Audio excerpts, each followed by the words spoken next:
So good morning, everyone. Welcome to Module 11 of Art Appreciation. And it's all about elements and principles of different art.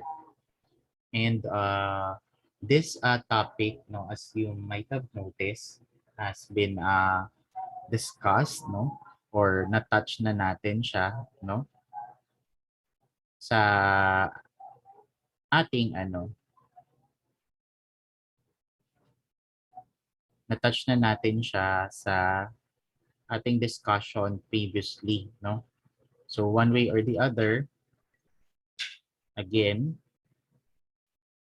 it's important, no, for you to be reminded of all of these because this is also leading towards other discussion topics also for finals. So magiging thorough lang yung discussion natin dito ng mga elements in terms of visual art. All right? So moving forward, okay. So when we talk of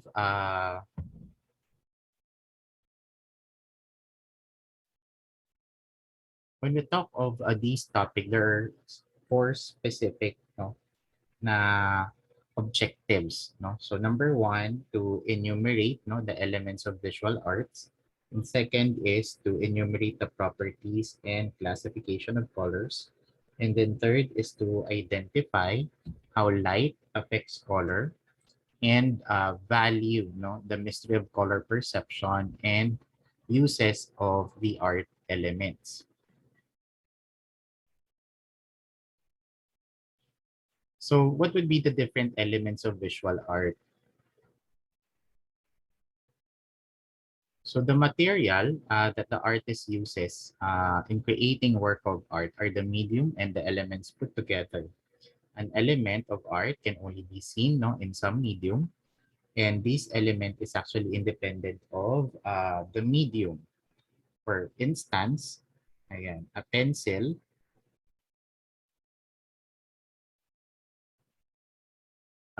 line or an ink line. So the medium is the physical means, no, through which we can come into contact now with our work. And when we talk of, again, the medium, yun yung physical means, no? Yun yung ginagamit, no, na tools ng artist para magawa niya yung artwork. At para magawa niya yung artwork, of course, he has to consider yung different elements. So also, of course, nag-iiba yung rendering ng element na to. Depende sa medium na ginagamit. So, iba yung magiging stroke kapag pencil ang ginamit mo to create line. Same when you're using an ink, no, to produce a line. Okay? So, nagba-variate din siya eventually. Now, yung selection ng medium tsaka ng medium, no, crucial siya sa pag-produce ng bawat elements. At ano na ba yung mga elements ulit, no, ng isang visual artist, no? Ano mga pwede niyang gawin? So, we start with line, no? Line as an element is the simplest, most ancient, no, and most universal means, no, for creating visual art. A line is a prolongation of a point, and as a prolongation of a point, it may be straight, curved, according to which we can come into contact, no, with our work. Okay, so another would be in the form of value, no?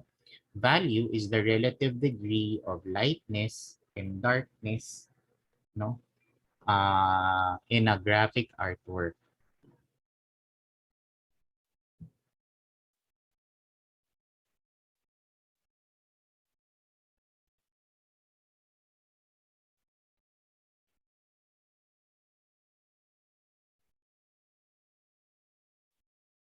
Okay, and it indicates now the degree of luminosity, no, that is presence or absence of light.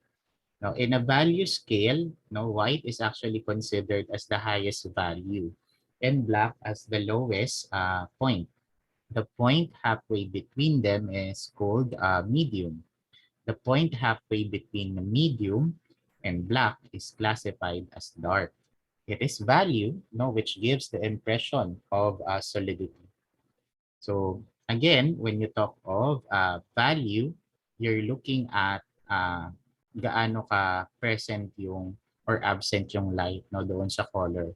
And of course, in doing that, no, tinitignan mo yung shade tsaka yung tint ng color.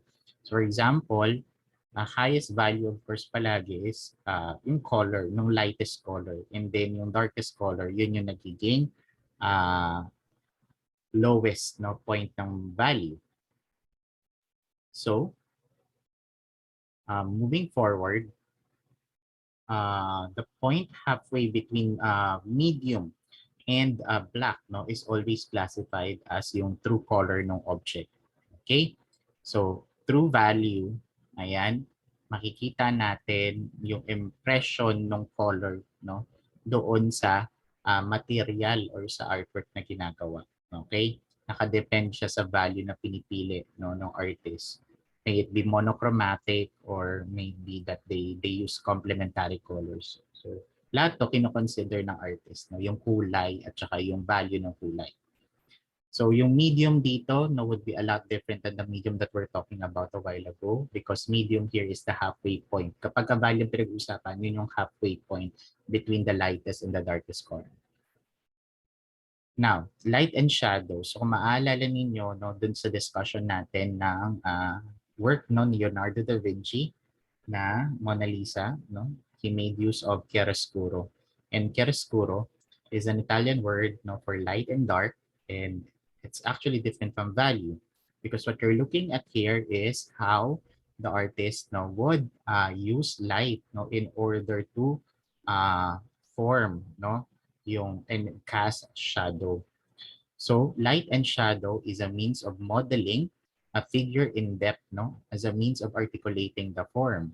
So again, no, tinitignan mo dito ngayon would be yung paano ginamit no ng artist no yung light and yung shadow no to uh,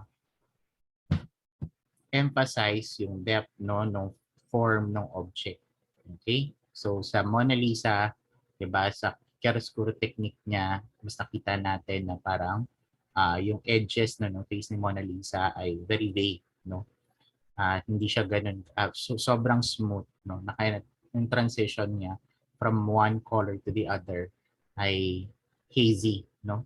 So, again, yung light and shadow, pwedeng laruin yan no, nung artist para maipakita kung gaano ka-precise na gustong makita yung certain parts no, nung object. Ngayon, through light and shadow, of course, na-emphasize din yung form. No? Form is the external appearance of a clearly defined area. It is a visual shape of an object or a thing found in nature. And forms are used no, to describe simple objects and determines the structure of these objects. Forms can be natural, abstract, non-objective, geometric. No? Ano yung mga types ng forms? No? When you talk of natural, pwede siyang leaves, pwede siyang animal, pwede rin siyang mountains, trees, no? When you talk of geometric naman, geometric could be pyramid, cylindrical towers, box-like edifices. Okay? So again, in form, ang tinitignan mo kung gano'n na ka-defined no, yung object. Okay? At lahat ng ito nagiging possible din sa tamang gamit ng light and shadow. And then you have texture.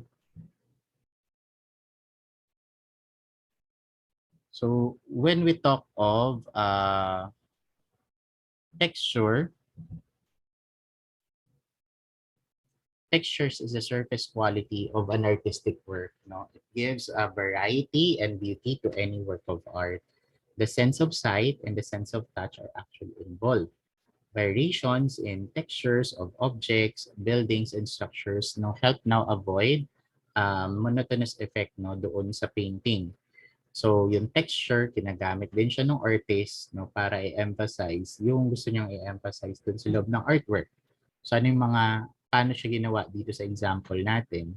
So dito sa example, mas nag-apply no ng yung artist no ng mas maraming color or paint no doon sa petal no para ma-emphasize yung texture ng petal. So mas marami at nung natuyo siya, ayan, kung papansinin niyo no, even when you touch the painting, technically parang naka-emboss yung petal na yan. So sa work ni, kung maalala niyo rin, no, yung work na present natin na Starry Night ni Vincent van Gogh is making use of a lot of yung paint no, mas makapal yung pag chisel niya ng paint no. Kasi may gusto siyang i-achieve na texture din doon no, doon sa wave ng sky. So ganun din no. Ang mga artists kino-consider nila yan lahat no. Gaano ka light yung paint na gagamitin, gaano ka dami no yung paint na i-apply nila no, to achieve a certain texture. And texture can also be done not only in paint but also in all types of medium no. Kung gaano ka intricate no um yung object, ayan, pati yun no, tinitignan mo yon in terms of ayan, in terms of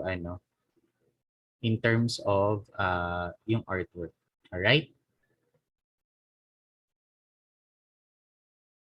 So another is yung element ng space. And space as an art element is concerned no, with making all parts functional so that all of the individual parts contribute to the fullness and completeness of an artwork. Space exists as an illusion no, in the graphic presentation. When you talk of space, ginagamit to ng artist kasi alam naman ng mga artist na naghahanap yung brain no. Ang brain kasi natin are wired no to see patterns. Okay? And in doing so, ayan, gaya nung tong example na to, no, yung circles na may edges ng triangle. At dahil adjacent yung pagkakagawa ng mga triangle, nagpo-form siya, no? Ini-interpret ng brain natin na nagpo-form siya ng triangle talaga in between the spaces, right? So same with yung image doon sa lower left, no? Which is yung dalawang mukha, no? Yung dalawang mukha na yun, sa gitna niya may vase. Okay? Kasi nakikita natin nga dito na yung pattern na pwedeng magamit no or ma-form because of the space in between those two objects na nakalagay. So it provides you with that type of image na parang base. So lahat ito kino-consider ng artist. So ano yung practical application nito? Yung space, kung maalala ninyo no, dun sa artwork no, ni Leonardo da Vinci as well, ginamit niya yung background, no? Yung background na ginawa niyang hindi ito magkatapat, okay? Or hindi siya perpendicular, okay? Bakit? Anong gusto niyang i-achieve? Gusto niyang i-achieve yung illusion na naka-lean forward, no? Yung isang balikat ni Mona Lisa. Well, in fact, straight naman talaga no, yung pagkaka-depict, pagkaka-paint niya. Pero yung illusion na kinikreate ng space na dahil nga baliko yung or hindi sakto yung uh, pagka-paint no nung background, ganun yung illusion or ng space no doon sa painting na yun. Okay? So yung mga artists ginagamit nila to no, they make use of the space no to convey certain messages or certain illusions na gusto nilang ilagay doon sa artwork. Okay? So binabalance, pwedeng i-harmonize, pwedeng i-tilt nila no yung image. So all of these you have to be very keen no in appreciating an artwork. So in terms of color, color naman is the quality of an object or substance no, with respect to reflected light and is usually determined visually by measurement of hue, saturation, brightness, or of the reflected light. It is a series of wavelengths which strikes the retina, and then every ray of light is coming from the sun, composed of different waves which move at different speeds. So, tatandaan niyo lang na when we talk of color theory, yung color na nakikita at napiperceive ng mata natin is actually made up of light waves. Okay? And that, why we get to see things as it is because of how our mind perceive, no, yung nakukuha nung or na-receive ng part ng mata natin na tinatawag na retina. So all of these are being considered, no, by our brain. Now, for again, colorblind people, medyo nagiging iba tuloy, no, yung dating ng colors din because iba yung pag interpret, no, ng brain doon sa na-receive na light wave, no, ng mata. Okay? So for colorblind na mga tao. Now, moving forward, what else? Colors can be classified, no, basically into many things. Okay? So at the onset, okay, ayan po.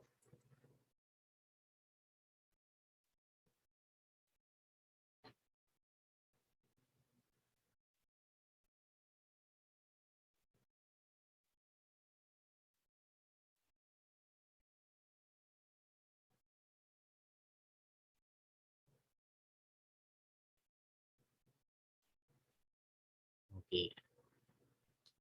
And the most basic, when you talk of primary colors, no, all colors are actually has a component of red, yellow, and blue.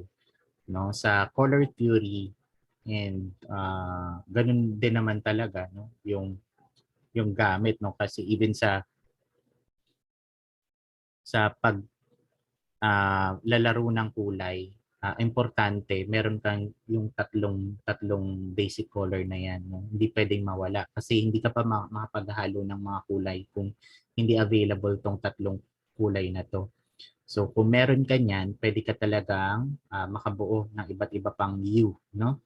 So ang tawag natin sa red, yellow, blue are your primary colors. And when you start now mixing any of the two colors in this three color palette, then you can produce other types of colors. So, kapag ka nag-start ka na mag-mix ng dalawang kulay mula sa primary color, of course, you can produce secondary colors such as green, violet, and orange. So, yung color na orange is red and yellow, and then green is blue and yellow, and then blue and red is violet. And then when you start mixing it again, no, you can produce now tertiary colors. Tertiary colors naman is produced by combining equal mixture of two secondary colors such as orange yellow, violet green, orange green. Ayan. And then meron pa rin tayo, no, na intermediate. Sa intermediate colors, this is produced by mixing equal amounts of primary naman and secondary colors. And these colors are yellow-orange, red-orange, red-violet, blue-violet, blue-green, and yellow-green. So, in terms of colors, no, each color kasi has a characteristic or can be attributed, no, to something. No? Pwede talaga siyang i-attribute, no, sa mga bagay-bagay. So, ano yung ibig sabihin ng bawat kulay? Remember that black and white are not considered a color, no? They are only considered a color when they are actually mixed with another color. Alright? Kasi ang black is the absence of color and white, no, being the lightest colors, is sa color theory, present, no, yung lahat ng kulay sa kanya. Okay? Kung pag-uusapan natin ay light wave. So, dark is the dullest and it's often associated with despair, gloom, death, and mourning. So, ganyan nakikita niyo dito. And mamaya yung painting, no, na itatry natin na i-decipher, no? Kasi highly monochromatic na black and white lang rin yun. So another is a blue, and blue is one of the primary colors. It is the color of the sky and of the deep. It gives the impression of vastness and infinity, and it's often associated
colors, and it's often associated with fire, blood, danger, festivity, bravery, war, passion, energy, and warmth. Another is the color violet, and violet is a combination of red and blue, and it's often associated with shadows, mourning, penance, royalty, and even power. And then you have the color white. White, when taken independently, is not considered a color. It is the lightest of all colors, and it's often associated with simplicity, clarity, purity, and peace. Then you have the color yellow, and yellow is one of the primary colors, the color of light, and it's often mistaken as color of jealousy, often associated with life, joy, sunshine, cheerfulness, warmth, splendor, and hospitality. And then, of course, you have the color na yellow-green. Yellow-green is a mixture of yellow and green. It's a kind of color that is not very pleasant, no, for the eyes. So, normally, ginagamit tong kulay nito. Yung functionality ng kulay nito ay para sa mga signages, no? To caution people, and even sa mga vest, no, ng mga nasa work area. Now, another is yung color na brown. Brown is a mixture of red and a little bit of green. No? It is said to be the safest color. And it's one that is associated, no, with humility and confidence.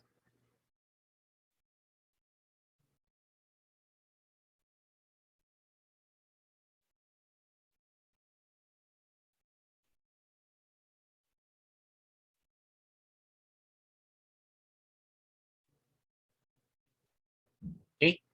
And then, warm colors. Anong difference ng warm tsaka cool colors? So I think na-explain ko na rin to, no, last time, that when you talk of warm colors seems to advance always, no, than cool colors. Kasi yung mga cool colors, nagre-recede siya. So ang tendency is mas lumulutang talaga yung kulay na warm, no, over cool colors. And warm color gives the illusion under certain conditions that they are really closer to the viewer, no, than cool colors do. Kaya nga normally, no, for background, ayan, pwede mong piliin yung mga cool colors, no, kasi it will suit, no, and it will highlight now yung foreground mo or kung sino yung gusto mong subject. Tapos yung subject mo, try to put warm colors on it, no, para ma-highlight sila. Or simply, pwedeng lighter din yung color nila, pwede mong gawing black na lang yung likod. Some artists have exploited this quality, no, to deepen or flatten space in artwork.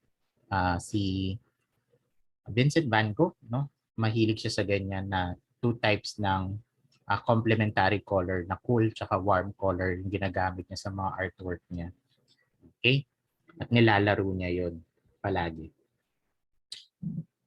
In terms of color harmony, the correct combination and arrangement of color is how color harmony now is being utilized to please our eyes. So there are many ways by which you can do this, no? Pwedeng by using complementary colors, pwede ring split complementary, pwedeng analogous, pwedeng triadic, pwedeng tetradic, pwedeng square, pwede ring monochromatic. For monochromatic, one color, you just play with the different tints and shade. So again, for monochromatic, the harmony employed here is that you're just using one color, and that's just you're just playing yung mga tints and shades ng color na yon. So example, yung red, no? Pag ginamit mo siya as one color palette for one painting, pwede mong laruin yung kanyang kulay, no? From red to light red to dark red or even medium red. Sa analogous naman, sa color wheel, ang tatandaan nyo lang, ito yung kulay na tatlong magkakasunod-sunod. Normally kasi yung tatlong kulay na yan ay may sinishare na iisang kulay. Okay? So, gaya nung nakikita nyo dito. So, when you choose three colors using analogous format, yung gitna, yun yung sinishare nila na color. So, the use of color which possess one common color in all other mixture. And these colors are found near each other in the color chart.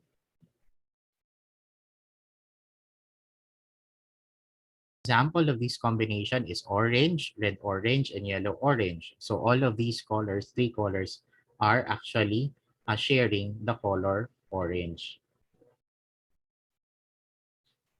Now, paano ngayon nakakatulong yung light para mas ma-determine natin yung color? So kung maalala nyo sa color theory, no, as I was saying, ang natural light or sunlight, for example, is composed of many different colors. No? Yung spectrum ng colors, yung RGB. No? So, yung mga nasa bahay naman natin ng mga fluorescent lamp or mga light natin sa bahay, it's highly concentrated with blue light na. So, paano nakakatulong yung light ngayon to enhance things? So, gaya ng example na to, no? There's a good reason bakit yung mga babae kapag bumibili sila, no? Normally, mas na-appreciate nila yung kulay kapag tinamaan na siya ng sunlight. So bakit nga ganon? Kasi yung sunlight has the spectrum of all colors and it can now reflect the color that is eminent doon sa pwedeng sa damit or sa any other object na re-reflectan ng sunlight. Unlike nung paggamit ng fluorescent lamp or yung usual na light bulb na ginagamit nyo sa bahay. So again, highly concentrated na kasi yun ng blue na wavelength sa spectrum ng light. Kaya hindi natin masyadong nakikita pala talaga yung totoong kulay ng mga objects. Not unless kapag nilagay mo talaga siya sa sunlight, mas na-enhance yung color. This now is the reason why most artists would prefer na sa bahay nila or sa studio nila palaging may source ng natural light because that is where they get to see the actual color of yung color that they get to mix. Alright? So, importante yung source ng natural light for artists. And then, of course, that also explain now yung perception natin ng kulay. Kasi lahat ito ay light wave, no? So Isaac Newton was the first one to speculate on how colors are perceived, and yet the phenomenon of seeing color, which man shares with a number of animals, including apes, goldfish, bees, is now beginning not to be clearly understood. It has been a major problem that color vision involves physiological process. And that whereby light energy is actually transformed into color signals to the brain. And physiological process by which the brain now interpret all of these signals.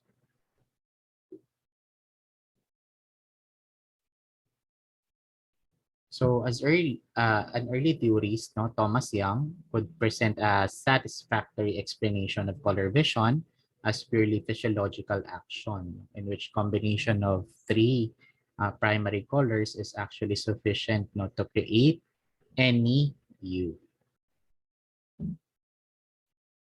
So what would be the uses, no, of art elements for artists? So lahat ng mga nabanggit natin kanina, line, form, light and shadow, color, the use of space, all of these, no, can be utilized by artists to actually create symbols. And symbols are made up of different shapes, no, used to depict or symbolize objects. Objects are then simplified, no, so that only the prominent part is actually represented. So pictures is the use of art elements now gives a difference of how pictures are actually being represented. So for those who are into conservative view, palaging hyper-realist sila, no? They would like to represent things as they are. Tapos sa mga modernist, gaya ni Pablo Picasso, they would interpret things as how they feel it, no? Pwedeng impressionist, pwedeng cubism, no? So depende, no, sa kanila kung paano nila gustong i-interpret yung mga bagay-bagay. No, lalo na hindi naman sila nagpa-follow ng traditional convention ng pag-paint ng mga bagay. So all of these you get to consider as well, no, when artists now make use of all of these elements, no, in their artwork. Also, lahat ng painting kasi may kino-convey yan na emotion, no? At dito nakakatulong yung color, yung arrangement ng mga bagay-bagay sa loob ng painting na yun, yung paggamit ng space, yung paggamit ng light and shadow. So, bawat figure, no, sa loob ng artwork may meaning siya. So, pwede itong mag-express ng mga elements, pwedeng mag-express na or mag-symbolize at mag-suggest ng feelings such as despair, mourning, hope, no, love, passion, hate, anger, fear, and actions, no, like conflict, struggle, crying, no, violence, even kissing and laughing, no. So lahat ito, no, ay kayang gawin ng artist because they know very well, no, all of these elements. So ito yung practical application ng mga elements, no, sa loob ng isang artwork because an artist can create symbols, artists can now picture out things as how they see it, and then they can convey emotions out of it. So technically, no, that's the use of elements of arts. Okay? So, as you all know, no, dito sa art app, syempre, mas ma-appreciate natin to kapag ginamitan na natin siya ng artwork. Okay? So,